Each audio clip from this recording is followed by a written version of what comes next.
അതോ ഡോക്ടറെ പഠിത്തം കഴിഞ്ഞിട്ട് വല്ല ജാടയോ മച്ചോ? അല്ല, ഇവിടെ കാണാനില്ല, അതുകൊണ്ട് ചോദിച്ചതാ. അയ്യോ, അങ്ങനൊന്നും പറയല്ലേ അങ്ങളെ. എന്റെ MBBS കഴിഞ്ഞു, ഇപ്പൊ PG ചെയ്തോണ്ടിരിക്കാൻ മെഡിക്കൽ കോളേജില്. അവിടുത്തെ കാണുന്നത് ഭയങ്കര കഷ്ടാണങ്ങളെ. ആവശ്യത്തിന് ഡോക്ടർമാരില്ല, ഉപകരണ സാധനങ്ങളില്ല, പക്ഷെ പേഷ്യൻസ് കുറേ ഉണ്ട്. അതുകൊണ്ട് നമുക്ക് ഡേ നൈറ്റ് ഡ്യൂട്ടിയാണ്. ഒന്ന് പുറത്തിറങ്ങാനൊന്നും സമയമില്ല. അധികാരികളോട് പറയാന്ന് വെച്ചാൽ അവരൊക്കെ വളരെ ബിസി. എന്ത് ചെയ്യാനോ, അനുഭവിക്കാം. പിന്നെ എന്തിനാ മോളിങ്ങനെ കിടന്ന് കഷ്ടപ്പെടുന്നത്?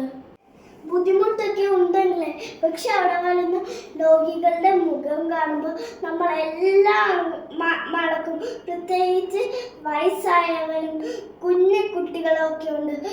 അവരുടെയൊക്കെ ലോകം മാറുമ്പോൾ അവർക്കുണ്ടാവുന്ന സന്തോഷം നമ്മൾക്കേ ഉണ്ടാവുമെങ്കിലേ. അവരവിടെ വരുമ്പോൾ നമ്മളെ അവർ ദൈവങ്ങളെ പോലെയാണ് കാണുന്നത്. എനിക്ക് പിന്നെ ശരിയാങ്കിലേ, സമയം ഡ്യൂട്ടിക്ക് എഴുതണം. മാത്രമല്ല ഇന്ന് ഡോക്ടേഴ്സ് ഡേ അല്ലേ, അതിൻ്റെ പേരിൽ നമുക്ക് ചെറിയൊരു മീറ്റിംഗ് കൂടെ ഉണ്ട്. എനിക്ക് ശരി, നടക്കട്ടെ. Good morning doctor. Happy doctors day. Good morning സിസ്റ്ററെ. ഇന്നലത്തെ പേഷ്യന്റ് റിപ്പോർട്ട്സ് ഒന്നും കിട്ടിയായിരുന്നു? കിട്ടിയായിരുന്നു വിളിക്കണേ, ഞാനവിടെ OP-യിൽ കാണും. ശരി ഡോക്ടറെ.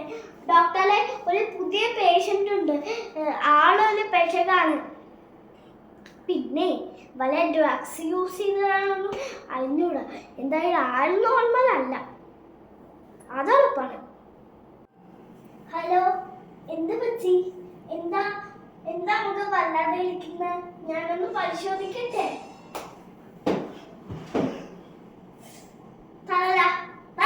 പരിശോധിക്കുന്ന എങ്ങനെ പ്രാന്ത് പിടിക്കാണ്.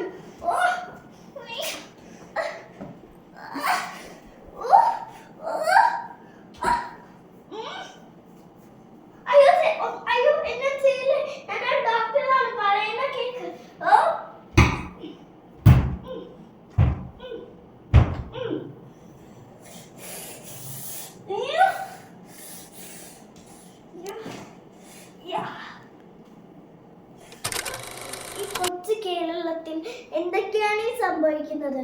മാതാ, പിതാ, ഗുരു, ദൈവം എന്നല്ലേ? മാതാവിൻ്റെയോ പിതാവിൻ്റെയോ വസ്ത്രമോ നിലമോ എന്തുമായിക്കോട്ടെ, പക്ഷെ അവർക്ക് പകരം ഈ ലോകത്ത് ആർക്കും ആകാൻ കഴിയുകയില്ല. നമ്മുടെ മനസ്സിലെ അന്ധകാരം മാറ്റി നമ്മുടെ മനസ്സിൽ നന്മ കൊണ്ടുവരുന്നവനാണ് ഗുരു.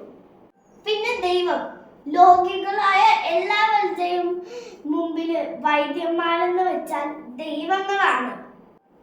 അലോപ്പതിയോ ഹോമിയോപ്പതിയോ ആയുർവേദമോ എന്തുമായിക്കോട്ടെ, രോഗികളുടെ അസുഖം മാറ്റുന്നവൻ ദൈവമാണ്.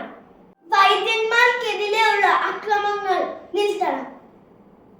ഈ അക്രമങ്ങൾ ഇല്ലാതാക്കാൻ നമ്മൾ ഒരുമിച്ച് ശ്രമിക്കണം. ജനറേഷനായിട്ട് അല്ല കൂട്ടുകാരെ, നമ്മൾക്ക് പച്ച മനുഷ്യരായി ജീവിക്കണം. കൂടാതെ ലോകത്ത് നന്മ പടർത്തണം. നമ്മുടെ കൂട്ടുകാരിലും നന്മ പടർത്തണം. ലോകത്ത് നന്മ വരട്ടെ. നന്ദി, നമസ്കാരം.